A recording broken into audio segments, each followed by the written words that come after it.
Olá pessoal, tudo bem? Estamos aqui em mais um encontro para falar da obra da Conceição Evaristo. A nossa convidada de hoje é a professora Viviane, e deixa eu ver se ela já está aqui online. Na verdade eu tenho que me ajustar aqui que eu estou um pouco perdido. Aí eu acho que vai ficar melhor. Ou não, acho que eu vou subir. Melhor subir ou descer. Tá, eu vou deixar assim. E deixa eu achar a professora Viviane aqui. Vivi, cadê você, Vivi?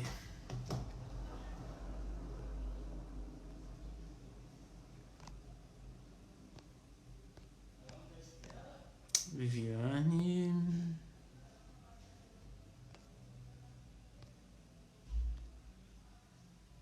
Aê, Vivi. Deixa eu desativar aqui agora, que eu não posso desativar.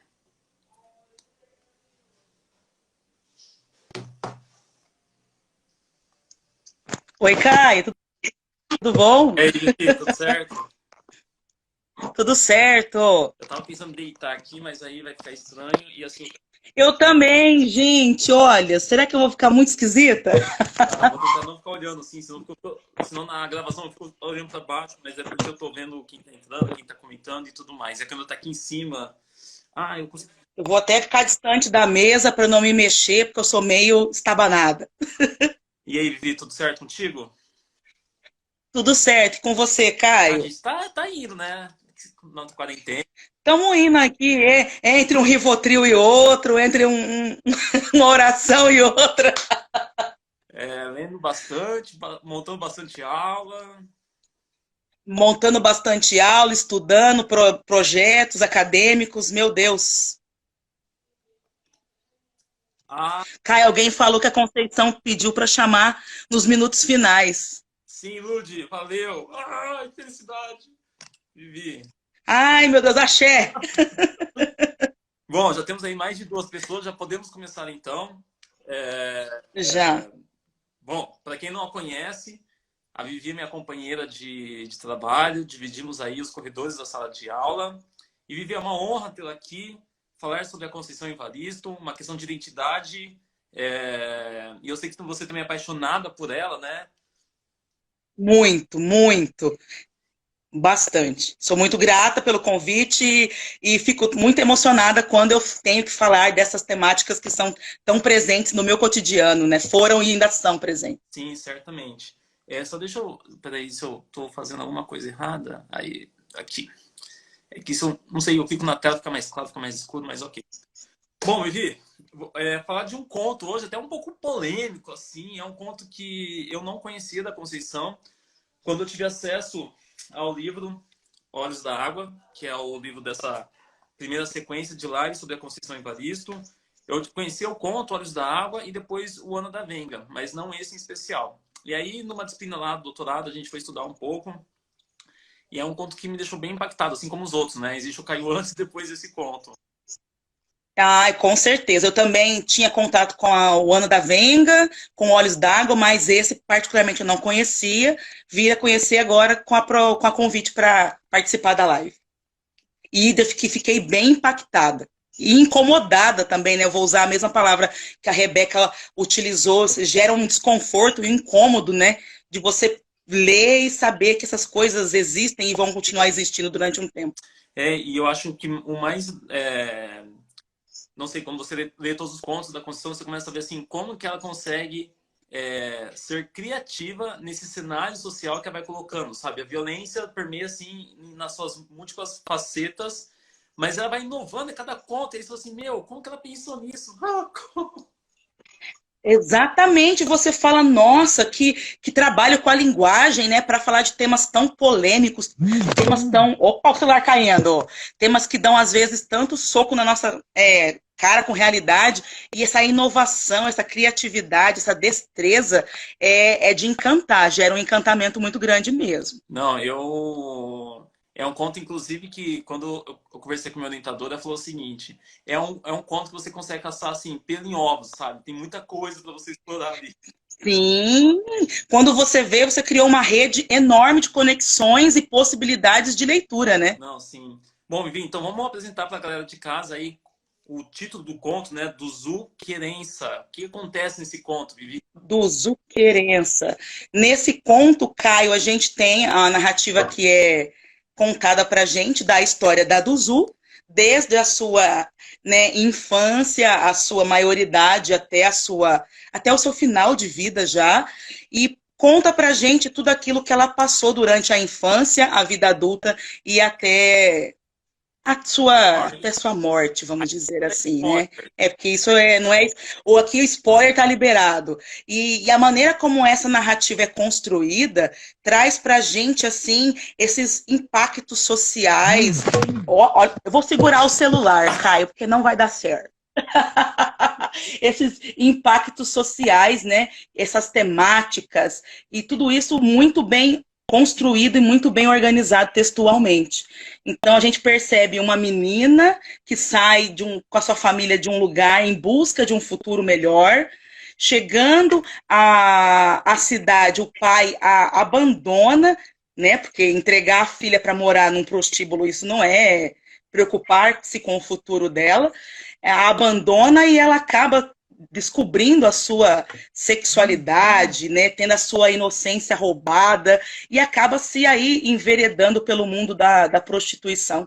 Até que um dado momento ela consegue se libertar disso e acaba indo viver no morro, na favela com os seus filhos, tendo 9 filhos. E a partir daí a gente vê já o conto se encaminhando para o desenrolar, né, das inúmeras frustrações que ela teve com a vida, e isso acaba culminando com o final do conto, né, com a morte, com a desilusão que ela teve de ter só apanhado da vida e não ter tido uma vida mais próspera, mais feliz. Ô, Vivi, na verdade, eu até peço desculpa, mas eu esqueci, né? Se apresenta aí você, né? Eu te apresentei, mas quem é... Ah, é verdade, eu até esqueci disso. Não, é que eu acho que assim, você, Vivi, vai ter a sua leitura junto com a sua experiência também, né? Com certeza. Quando eu sou a Viviane, então, sou professora de língua, de língua portuguesa, também sou formada em jornalismo, né? Profissão essa que eu exerci aí durante quase uma década. E isso me ajudou muito na área da literatura, dos estudos, né? E sou aí, quem sabe, uma aspirante a entrar no mestrado no segundo semestre, em estudos literários. Axé, saravá.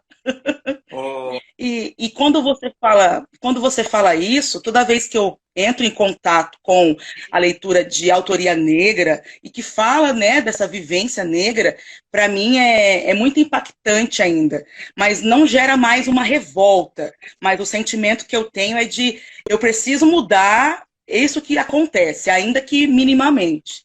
E para mim é muito significativo falar disso. Não, sim. E, bom, vamos começar a explorar um pouco, então, esse conto, né? Como você mencionou, do Zuquerença. Vamos começar pelo título, né? Do Zuquerença. Os títulos da Conceição, inclusive, eu fico imaginando, né? Dá uma ótima dissertação, Vivi, sabe? Trabalhar, assim, essa representação das nomenclaturas, dos nomes, né? Que permeiam a produção da Conceição Evaristo. Com certeza. Eu tive uma professora na faculdade, Caio, em estudos literários, que falava assim, você tem que analisar tudo, desde o título. Aí, se você não analisou o título, você já começou errado a sua análise literária. E quando eu peguei para ler o conto, Conceição entrou. E quando eu peguei para ler o conto, eu confesso que o título me causou uma estranheza e uma curiosidade. Eu fiquei assim, gente, o que quer dizer do Zu Querença? Quem que quer dizer isso? Aí a primeira coisa que eu fiz, né, do Zu é a personagem que nós temos aí a história dela narrada, e Querença também é a personagem, é a netinha da Duzu. Só que, olhando no dicionário, existe a palavra querença, ela está dicionarizada. Então, significa a busca por algo novo, o apto a buscar algo novo. Então, ao ler a narrativa, e aí pensando em toda a perspectiva que é traçada em cima da vida da querença, faz todo sentido. Faz todo sentido. É esse símbolo da esperança, da busca pelo melhor, de uma vida mais digna, né? Então, o título já tem toda noção do que a história vai traçar, de uma história triste, com uma perspectiva de um futuro feliz e melhor. Para quem não sabe, essa foi a primeira bateria que nós fizemos aí sobre a Conceição Evaristo, e eu fiquei bem feliz com a repercussão, e eu vi que eu acho que eu estou tentando atingir o projeto. E esse conto é um conto que ele fica ali um pouco na tragédia, mas também na esperança. E que aí, na semana que vem, quando a gente volta com mais 3 contos desse livro ainda, da Olhos da Água, são contos que a esperança ela se torna mais foco da narrativa. E aí, como você falou, né, o nome, né, Querência, já tem uma representação. E o que eu achei, assim, poético em inúmeras coisas, né? Hoje eu tive orientação com a minha professora, assim, professora, posso mudar o projeto de novo? Porque o conto começa de um jeito... enfim, me remete a problemas sociais que a gente já mencionou aqui, mas cada vez que ela menciona esses problemas, menciona de algum modo. Então aqui ela começa falando o seguinte, o conto do Zu Querência. Do Zu lambeu os dedos gordurosos de comida, aproveitando os últimos bagos de arroz que tinham ficado presos debaixo de suas unhas sujas. Um homem passou e olhou para a mendiga com uma expressão de asco. Ela lhe devolveu um olhar de zombaria. O homem apressou o passo, temendo que ela se levantasse e viesse-lhe atrapalhar o caminho. Duzu olhou no fundo da lata, encontrando apenas o espaço vazio. Insistiu ainda. Diversas vezes levou a mão lá dentro e retomou com um imaginário alimento que jogava prazerosamente à boca. Quando se fartou deste sonho, arrotou satisfeita, abandonou na lata na escadaria da igreja e caminhou até mais adiante, se afastando dos outros mendigos. E aí já tem assim um tapa na sua cara que traz a ideia do mendigo e, né, que esse descaso que permeia aí, né, a gente não ouve falar praticamente sobre proposta de intervenção em relação aos mendigos, né, em nenhum momento, seja antes política, antes da eleição, pós-eleição. E aí traz a ideia da fome, especialmente... Ai, meu Deus, o que eu falo aqui? Admira se a Alice volta essa semana que vem. Eu não sei, acho que ela tá falando com a Ludmilla. Ok. E aí ela traz essa questão da fome, da mendiga pegando uma lata que não tinha mais comida, mas ela imaginou que ela estava comendo alguma coisa que estava tipo, com muito gosto, colocou na boca, se fartou deste sonho. E é um sonho que é roubado ao longo desse conto. Porque nesse conto tem o sonho de um pai que ele vem do interior em busca de melhores condições de vida, especialmente para sua filha, como qualquer outro pai. Sim. Então esse é um sonho do pai, essa é uma esperança do pai. E aí, de repente, ele vai encontrar a casa de uma senhora, que é a dona Esmeraldina. Esmeraldina. Né? E que ele vai deixar, então, a sua filha lá para que ela tenha condições de trabalhar e depois bancar os estudos. Só que, de repente, ela trabalha tanto nessa casa, e aí algumas coisas, então, ela vai percebendo ali, né, Vivi? Que coisinhas são essas? Não, e assim, o modo como a Conceição traz pra gente essas coisinhas que ela vai percebendo. Então, você imagina ali uma garotinha que saiu de um lugar para buscar um futuro melhor, e de repente ela percebe que a casa tem muitos quartos, que tem uma movimentação e que a ela compete a função de limpar, e a dona da casa ainda fala, ó, pede para entrar, se você não deixar você entrar, você sai.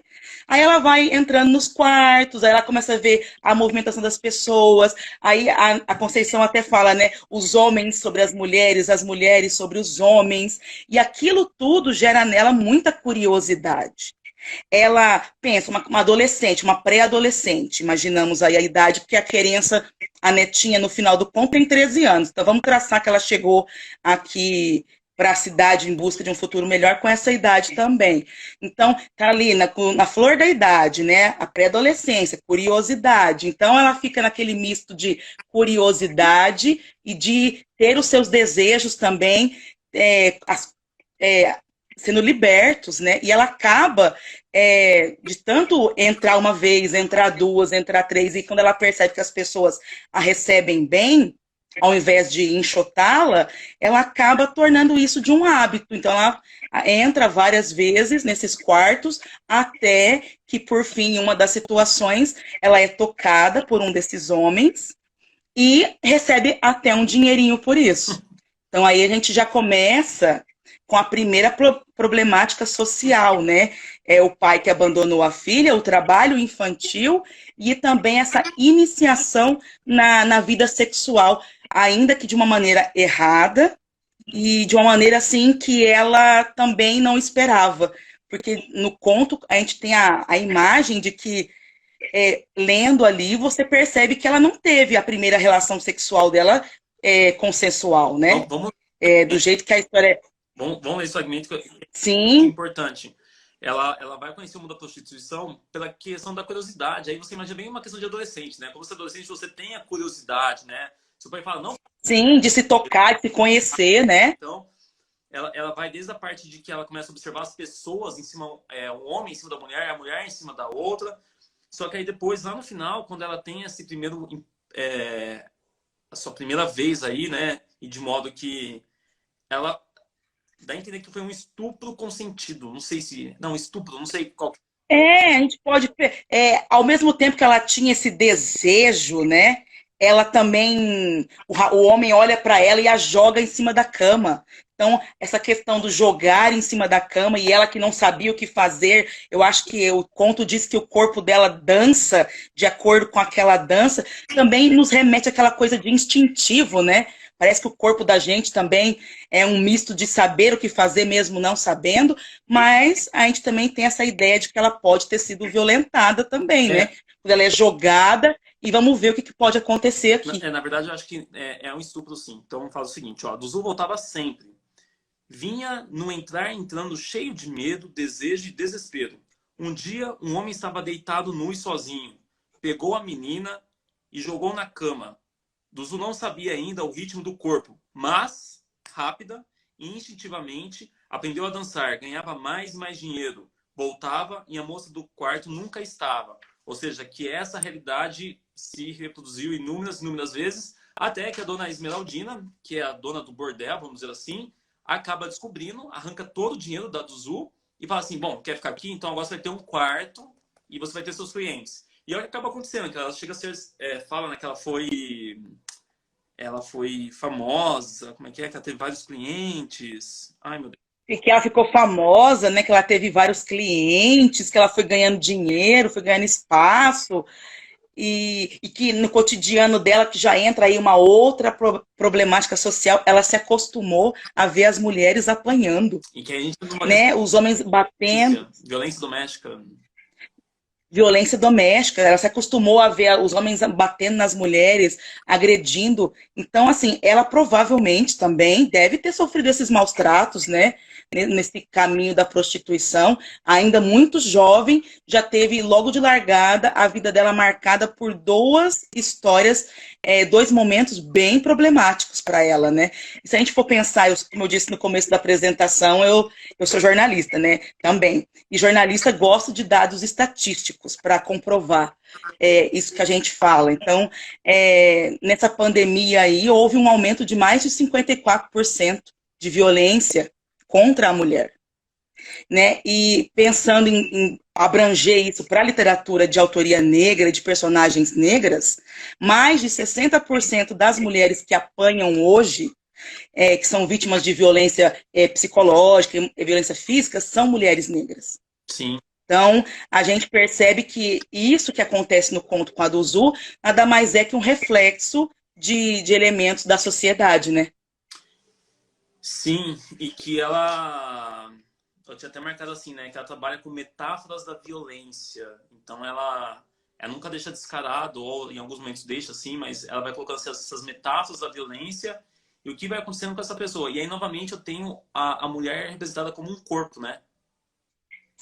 Exatamente, Caio. Que a gente sabe que durante essa questão da mulher negra, ela gera uma hipersexualização, né? Muitas vezes, as pessoas veem a mulher negra como essa mulher sensual, atraente, né, desejada, que é uma herança também ali do período de escravidão, né, que ainda permeia nos nossos dias. Eu posso falar por mim, ainda sofro muitas investidas de homens justamente que vêm me procurar por essa questão do imaginário da mulher negra, né, ou quando ela é taxada da mulher sensual, essa questão erótica, ou ela é taxada como aquela mulher sabidona, né? A esperta, a mau caráter. Acho que tem até uma leitura que eu fiz da Conceição, acho que é dela mesmo, que ela diz que as mulheres, elas são, as negras retratadas na literatura, muitas vezes, elas ficam na questão do corpo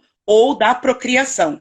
Ou fala-se muito do corpo da mulher negra, ou fala-se muito do corpo objeto, ou do corpo procriação. E a Duzu teve 9 filhos. Sim. Então você imagina, né? Essa figura da mulher de família, aquele retratinho que a gente conhece, cabe para as mulheres brancas, para as mulheres negras ainda permanece aí esse estereótipo. E eu acho que a fama, acredito aí numa leitura que a fama da Duzu ali no bordel também se dê por esse imaginário envolvendo os corpos negros também, né? E a questão da prostituição, né, é uma questão assim que não sei, não acho tão discutida socialmente falando, tanto na literatura, e que talvez na nossa realidade aqui de Londrina não seja tão gritante, mas se você vai para o Nordeste, quantos pais não colocam as filhas para trazer dinheiro para casa, ou não vende as filhas apenas como corpos para os caminhoneiros. Eu lembro que eu assisti uma reportagem, era um Globo Repórter, talvez, que passava de terça-feira, alguma coisa assim, e que ele fez a ideia da prostituição, e assim, até mulheres que se tornaram prostituta por incentivo da família, outras mulheres que se tornaram prostituta porque estavam na rua e acabaram ficando ali e tudo mais, e outras mulheres também que se tornaram prostituta por uma decisão profissional, só que mesmo assim não são respeitadas, porque são prostitutas, são banalizadas, se tornam corpos, não seres humanos. Exatamente, fica aquela coisa de, tá nessa vida porque quer, tá nessa vida por falta de oportunidade, vai procurar um emprego, vai estudar. Mas vamos pensar aqui na Duzu, olha toda a construção social da vida dela. Ela teve oportunidade de buscar uma coisa diferente? Não, gente, ela já vem de uma vivência triste, de uns pais que queriam buscar uma vida melhor, ela é entregue à própria sorte, ela precisava sobreviver, e a ela não deu, o destino não deu, não permitiu uma oportunidade. Você falou que a prostituição no Brasil também não é destacada, não é falada, não é feito políticas públicas para falar disso. Eu pesquisei outro dado de censo também. A população que trabalha com essa questão do corpo, da prostituição, no Brasil a gente tem mais de 150 mil pessoas estatisticamente contabilizadas em 2015. De lá para cá, a gente não tem nenhuma estatística, não tem uma política pública. Esse ano seria ano de censo. Com essa questão de pandemia, a gente não vai ter como saber isso ou outros dados. Então, são muitas pessoas que estão à sua própria sorte, na maioria das vezes, e que a gente não sabe quais são as histórias e como elas são impactadas, né? Sim. Assim como a questão do morador de rua e tudo mais. Só que, Vivi, nós temos também a Querência, né, que vai ser a neta da Duzu. E aí eu tô com esse objetivo, vou escrever um artigo analisando os reflexos, a ideia do duplo, do espelho que nós temos. Porque, de certo modo, eu não sei se você teve esse pensamento ou se eu dei uma viajada na maionese, a Querência talvez seja um espelho da Duzu. Nessa boa. Sim, eu também fiz essa leitura na hora que eu estava lendo. E ao mesmo tempo que ela tem essa ideia, a ela coube também carregar todo esse sentimento de sair disso. Vou buscar uma vida melhor fora, diferente da minha avó, que sofreu com essas mazelas sociais todas. E a gente vê muitas figuras ali que, por exemplo, a palavra sonho aparece muitas vezes, né? A palavra asas e voos aparece muitas vezes. Então a gente vê toda uma construção simbólica para mostrar que a querença, esse querer de vida nova, é um espelho, mas que busca refletir coisas novas, né? E você mencionou essa ideia assim desses elementos, né? Pássaro, voos. Bom, eu não tenho tanta leitura assim em literatura afro, sobre teoria mesmo falando, mas é uma coisa que o Miyako também trabalha bastante, essa questão de pássaros, voos, animais. Tem um animal lá, o corvo, enfim, talvez representando essa esperança. Inclusive, vai ficar louca e a pensa que tá voando, né? Exatamente. Você imagina o quanto essa mulher sofreu, o quanto essa mulher apanhou na vida. Tem uma frase da Conceição que eu acho incrível, que ela diz que ela habituou-se ao hábito de morrer para viver. Olha como isso é forte. A pessoa está morta em vida. A ela não coube espaços para esperança, para projetos, para sonhos, para voos altos. Então, ela viveu uma vida totalmente marcada pela tragédia, por tudo isso, né? Essa construção social, às vezes, que ao negro fica remoendo, a gente às vezes bate, bate, bate e não sai do lugar.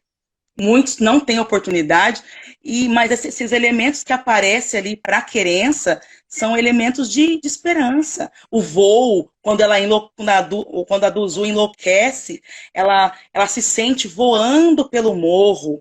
Ela é como se você pudesse olhar um horizonte diferente, né? Tem um momento que ela fala muito da estrela.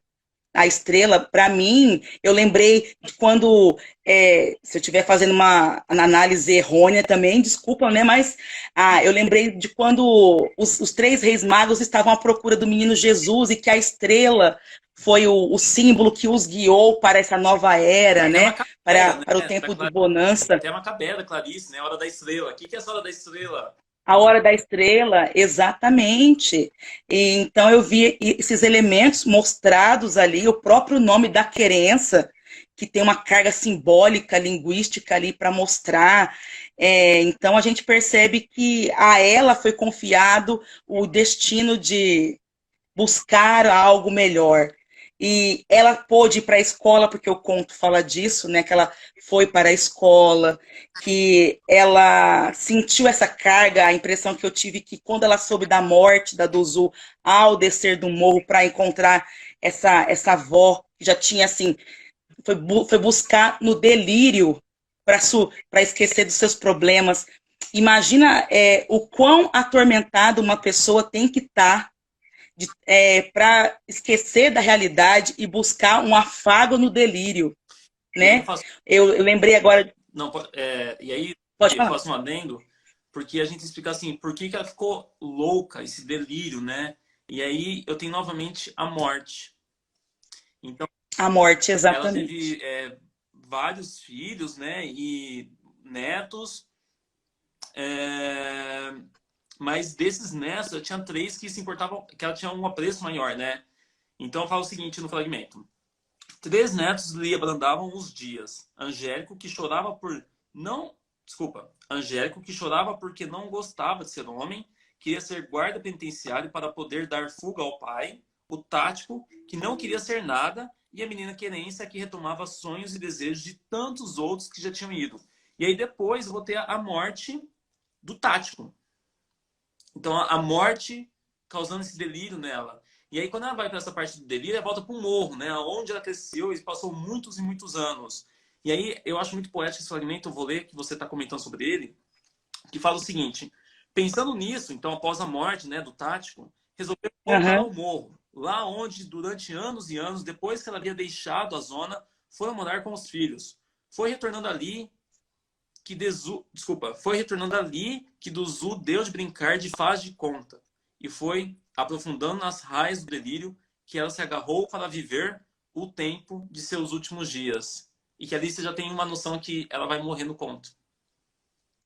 Que ela vai morrer no conto e que ela viveu uma vida inteira atormentada, tentando sair daquilo. E você falou que, por mais que ela tenha tido uma vida toda trágica, a gente pode mostrar o afeto que ela tinha pelos entes dela, né? Ela teve 9 filhos, teve netos. Eu achei muito interessante a palavra tático e a palavra angélico. Angélico também remete a essa questão do angelical, né? Do celestial, do divino. Então, ela tinha assim, ela podia estar atormentada da vida, mas ela tinha uma preocupação com os seus. Ela tinha um carinho pelos seus, um amor que transcendia. E quando ela vê que dos seus acaba morrendo, ela enlouquece de vez. Então é como se o único fio de esperança e de que desse lucidez para ela tivesse mantido, fosse tirado dela abruptamente e a ela só restou o delírio, a loucura para fugir dos problemas.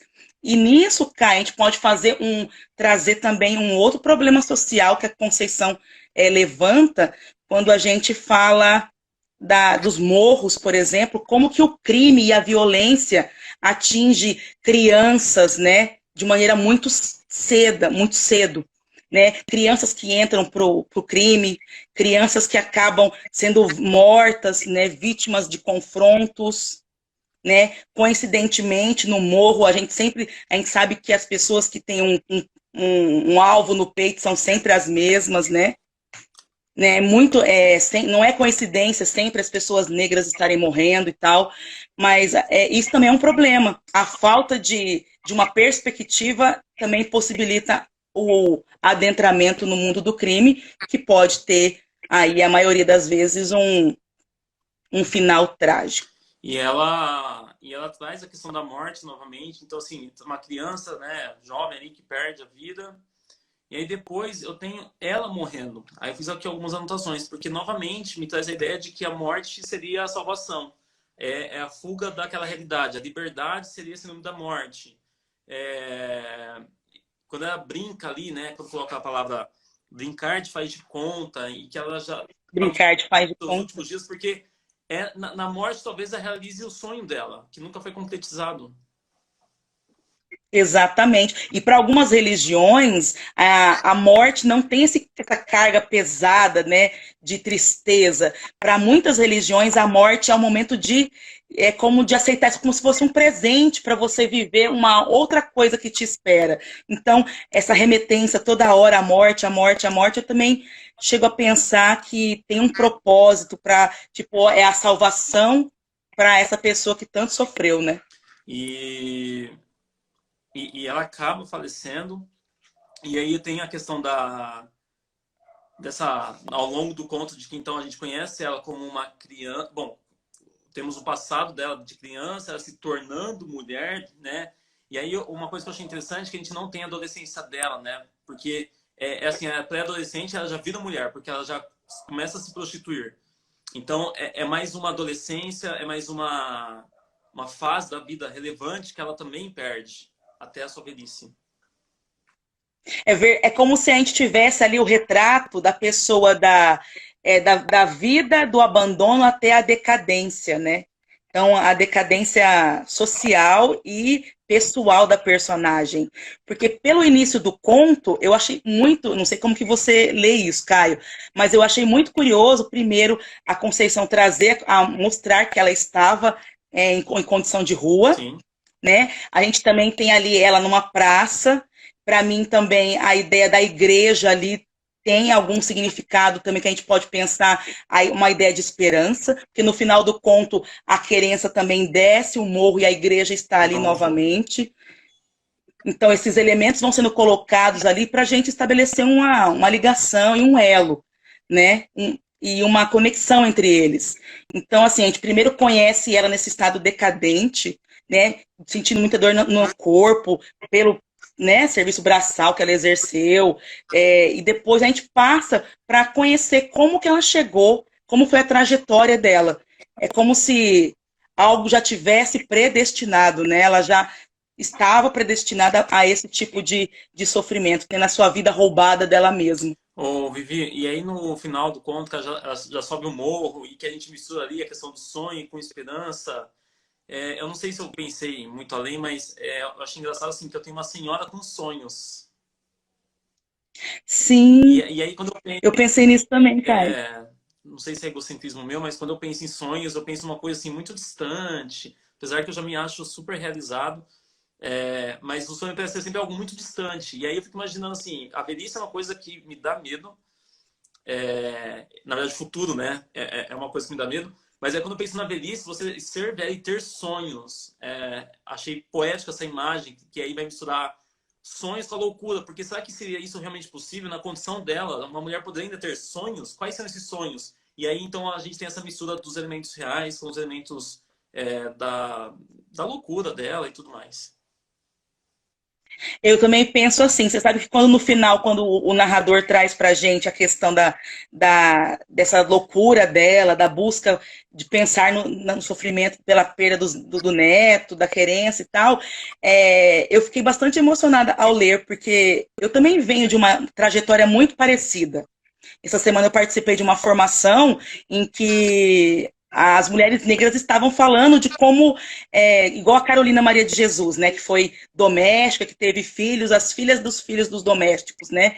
E eu falei, gente, eu também sou mulher negra e eu também sou filha de doméstica, e a minha mãe vivia falando, vai estudar para ser alguém na vida. Era o sonho que ela tinha, né?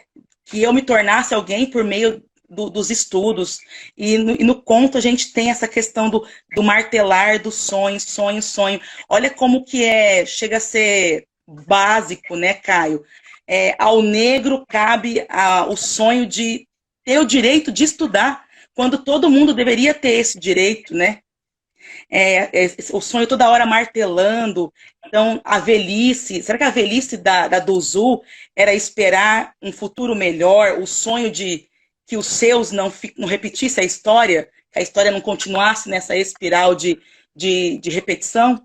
Então, pode ser isso também. Eu fiz essa possível análise. E eu achei uma mensagem bonita porque eu tenho uma personagem que acredita na educação, assim como nós, né? Então, Sim, quando ela pensa em exatamente, Caio. concretizar sonhos, quando ela coloca a neta dela ali estudando, não sei, minha mãe sempre falou isso, e assim, minha mãe ela foi estudar depois que eu me formei, que minha irmã se formou, minha mãe terminou a graduação no ano passado, com seus 56 anos, então, de querer concretizar as coisas através da educação, que a educação é um caminho de mudar a sua realidade e tudo mais.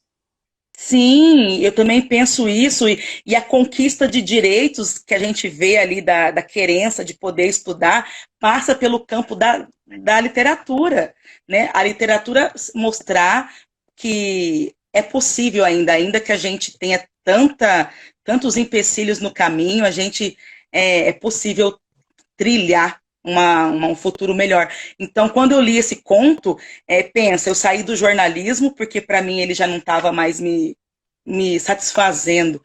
E quando eu venho para a educação, eu falo, gente, o futuro a possibilidade de transformar vidas está, né, mesmo na mão da educação. E a literatura ele teve na minha vida um poder muito avassalador de me tirar dessas mazelas, dessa tristeza e de mostrar que é possível a gente sair desse círculo vicioso. Sim. E a mensagem também está aí, né? Muito poética, muito lírica, de dar ao negro o espaço que ele merece. E que nem disse a Conceição numa entrevista que eu adoro. A mim ninguém foi aberto porta, não. Eu cheguei metendo o pé mesmo. Então, se não tem porta, a gente escancara a janela. E eu adoro essa citação da Conceição, porque é assim que eu me sinto, né? Quando as pessoas falam, lá vem o negro, né? A gente sempre tem que estar um passo à frente do branco para provar que a gente tem capacidade, que a gente tem credibilidade, que a gente consegue os mesmos espaços, que a gente estuda, que a gente se esforça. E se a porta está aberta, eu vou meter o pé na janela. Nós meteremos. e nós meteremos. E a mensagem do conto ela é muito forte, ela é muito significativa. E a gente tem que se apropriar desses discursos. E ainda bem que eles estão existindo. E ainda bem que conceições existem. E que novas Duzus não tenham um futuro tão trágico como a nossa personagem aqui teve, né? Ô, Vivi, e pra gente caminhar pro final, a Conceição falou que vai aparecer aqui um pouquinho, né? Uma honra, inclusive. Por que essa leitura é uma leitura urgente para você? Caio, essa leitura, a gente está aí numa efervescência de debate sobre questões sociais, a gente está numa efervescência de questões sobre o próprio negro, né?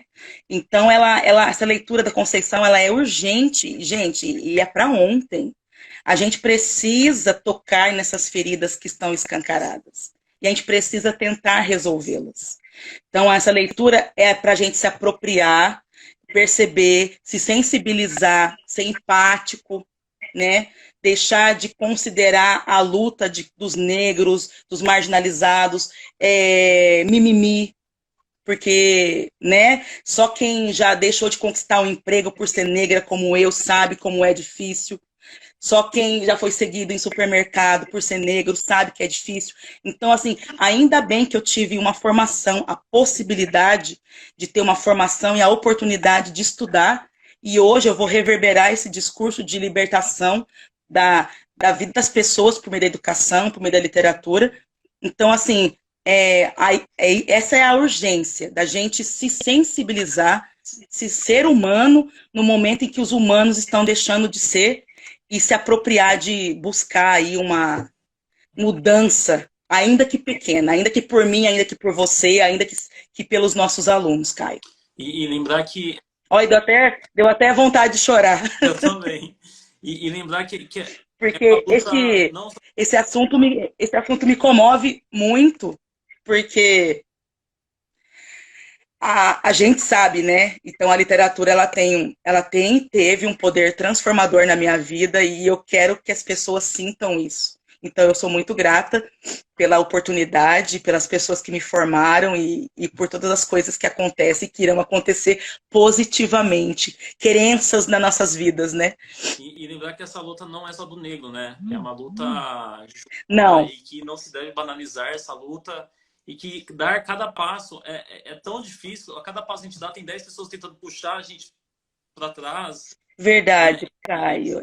A gente dá um passo e tem dois para empurrar, para atrapalhar. A menina do censo, eu li uma pesquisa também, falando que enquanto o branco estuda 5 anos para conquistar o mercado de trabalho e ter credibilidade, uma pessoa negra precisa estudar 9 para ter a mesma credibilidade que o branco tem. Então, assim, não é só eu, enquanto negra, me apropriar, né, desse discurso e tentar mudar, mas é todo um construto social que nos cerca para nos dar força e a gente seguir, né? Sim, sim, sim. Vivi, eu só tenho que te agradecer por você topar esse convite louco. Você sabe que as coisas surgem na minha cabeça. Você, Vivi, você vai topar, mas tem que me avisar agora, senão não dá mais, sabe? Eu acho que estar aqui, eu acho que é um ato político e que talvez duas pessoas hoje, eu já estarei muito feliz com essa live. Ela não acaba hoje, a nossa luta não acaba hoje. Isso aqui é só um pouco de tudo que a gente está fazendo.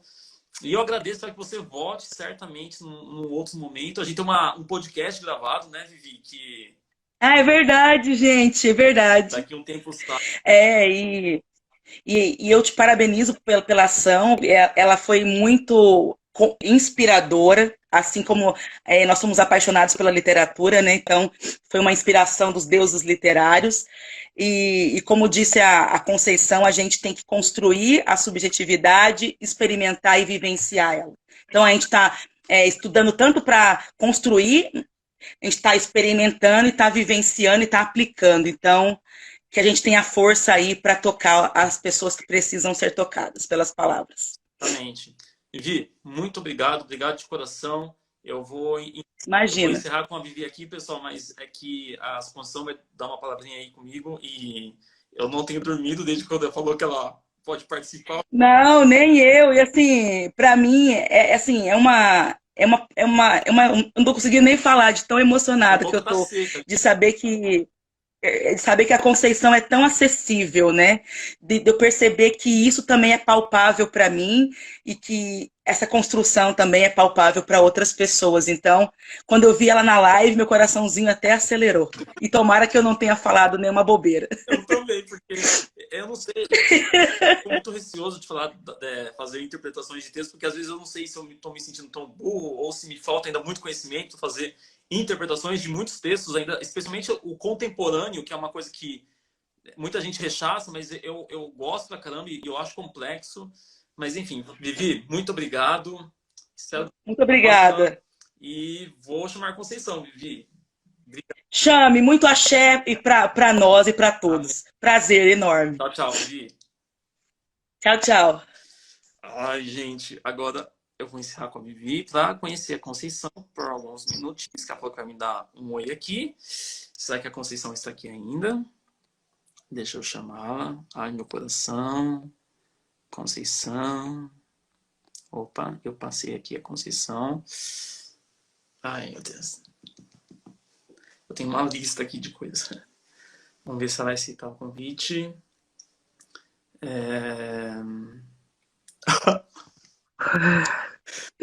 Foi rapidinho. Oi, Bom, Conceição.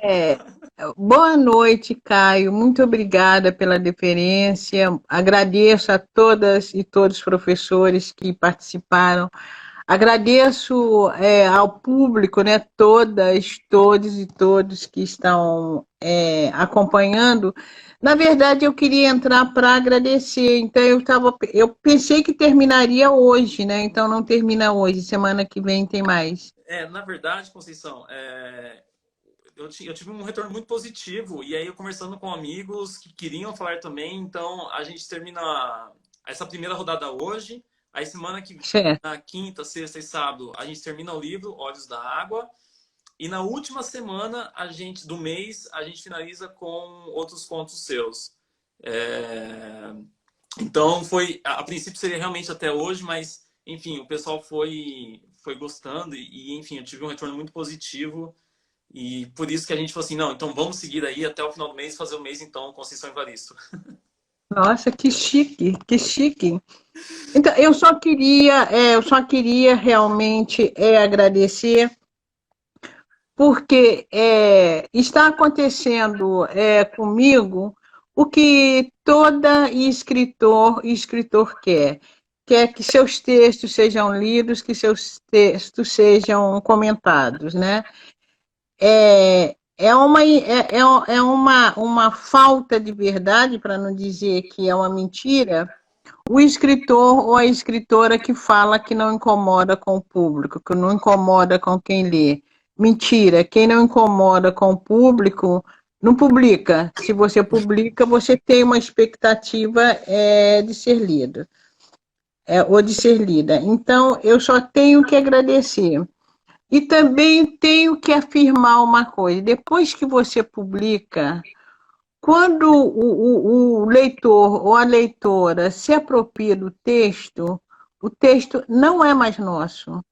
O texto é de quem lê. E acho que cada leitura, de certa forma, ela também ela completa o texto, né? Ela recria o texto. Quantas coisas eu escutei e que eu não sabia que o texto dizia. Então, é muito bom você escutar alguma coisa e aí você começa a perceber também a grandeza do texto, porque, por exemplo, eu cito muito um livro que eu escrevi que eu não gostava e eu aprendi a gostar na medida que as pessoas foram devolvendo, foi Posse Vicêncio. Eu falei isso na live outro dia. Então, à medida que as pessoas vão lendo, que as pessoas vão comentando, né, as pessoas vão completando, vão suplementando o texto. E outro aspecto que eu tenho gostado muito nas apresentações é porque normalmente todo o meu texto fica muito explícito a questão social e a questão racial. E isso está explícito, eu falo, né? A minha literatura ela é contaminada pela minha condição de mulher negra na sociedade brasileira. Mas me dá uma satisfação muito grande quando a análise desse texto vai para além disso. Então, eu notei que vocês fizeram, por exemplo, observação na construção do texto, porque eu falo, eu não esqueço que eu estou lidando com a literatura, eu estou lidando com a arte da palavra. Então, assim como o músico ensaia 1000 vezes uma música, o pessoal do teatro ensaia tudo, desde postura do corpo, olhar, gesto, palavras. Eu tenho muito cuidado com o texto. Era uma Eu quero pergunta. fazer. Hã? Era uma pergunta que eu pensava, inclusive, em fazer. Até que ponto o seu lado, enquanto professora, formada em letras, ele se funde ali com o seu escritora? Eu acho que, quer dizer, como eu já escrevia antes, mesmo antes da de eu ser estudante de letras, essa história de escrever há muito tempo, mas o prazer da escrita me faz também ficar atenta com o texto. E, claro, como pesquisadora, como estudiosa de letras, claro que isso como é que fala? Me possibilita um exercício maior nesse sentido. Agora, o que também me dá essa competência foi essa oralidade que eu vivi o tempo todo, esse jogo de palavra. O texto oral, ele é muito. Eu acho que o texto oral, quando você está acostumada com uma oralidade, com a conversa, eu como boa mineira, contadora de casos e coisa e tal, é, engana quem pensa que a oralidade, nesse sentido, ela é fácil, não. A oralidade ela é maldosa. As palavras são colocadas para causarem efeito. Você fala e encara o outro. Você morde a palavra, você faz gestos.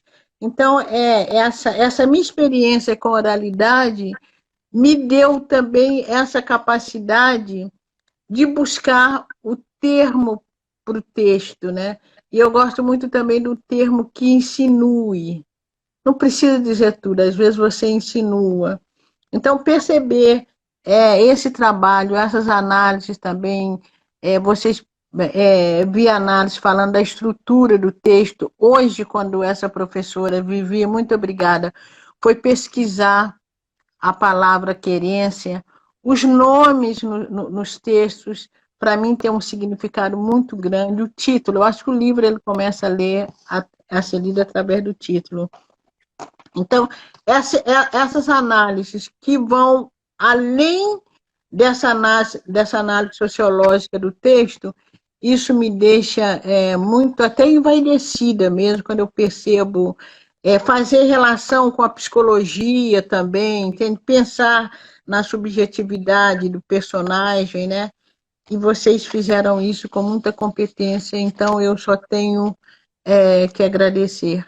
A semana que vem, se eu puder, eu vou acompanhar também. E eu que E agradeço, na verdade, esses minutos, né, aqui finais. Olhos, não só Olhos d'Água, mas também outro livro que eu tive contato primeiro com Olhos d'Água foi Histórias de Leves Enganos e Padecenças, que é um livro que também acho que ele é muito rico para analisar, especialmente culturalmente falando, e que a gente vai ter algum... você que disse que você que trabalha com insólito, né? É. E, enfim, uma honra tê-la aqui, Conceição. Muito obrigado mesmo. E faço convite aí para a semana que vem você participar dessas 3 lives que nós vamos fazer a partir de quinta-feira. E na outra também, sempre no final de semana. É um ato de resistência, de luta, e que vamos falar de Conceição Evaristo, mas vamos falar de outras autoras também que têm uma Isso. representatividade urgente. Tá.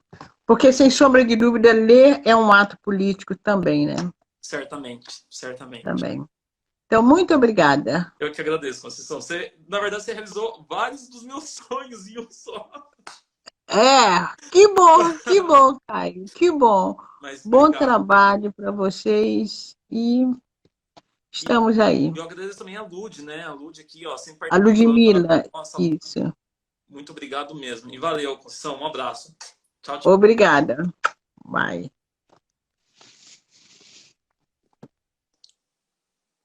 Então, pessoal, hoje eu não durmo mais, né? Porque eu acabei de fazer uma live com a Conceição Evaristo.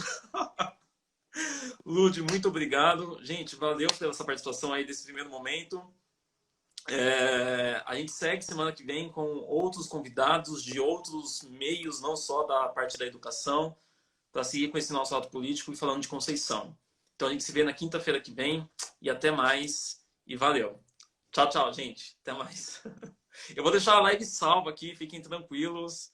E agora eu vou tentar comer alguma coisa, ver se eu durmo hoje. Mas eu dormia porque eu estava pensando nesse momento. E agora que aconteceu, eu já não sei se eu vou dormir pensando no agora. Valeu, gente. Valeu, Lud. Você também, Lud. Semana que vem te espero aqui. Tchau, tchau.